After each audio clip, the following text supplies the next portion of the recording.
आहे. विषय सांगतो, भारतीय जनता पक्षाचे कुठले कुठले नेते कुठल्या कुठल्या शाळेत शिकलेत. त्यांची टीका अत्यंत रास्त आहे. इंग्रजी शाळेत शिकणाऱ्या लोकांनी मराठीवर बोलणं हेच मोठं हास्यास्पद होतं. आता त्यांनी जे काही सांगितलं ते वस्तुस्थिती आहे, ते कुठं कुठं शिकलेत म्हणून. पण निदान आता आजोबा म्हणून तरी नातवंडांना मराठी शाळेत ते टाकतील अशी अपेक्षा मराठी माणूस म्हणून आम्ही करतो. असं आहे की गुजरातची मंडळी. अरे अमोल मिटकरी येड झाव्या, तू कुठल्या शाळेत शिकलायस?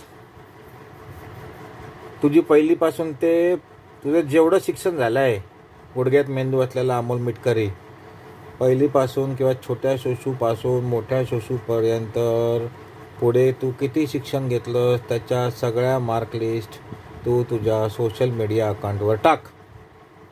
बघू जरा तुझं शिक्षण कुठे झालं आहे ते. येड झाव्या, तुझी लायकी आहे का रे राज ठाकरेंवर बोलायची? तुझी लायकी आहे का रे चोरट्या?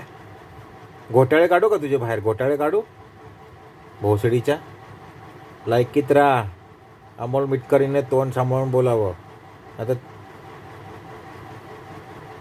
पलटवार प्रत्युत्तर हे ऐकायची ताकद पण अमोल मिटकरीने या भाकाने ठेवावी.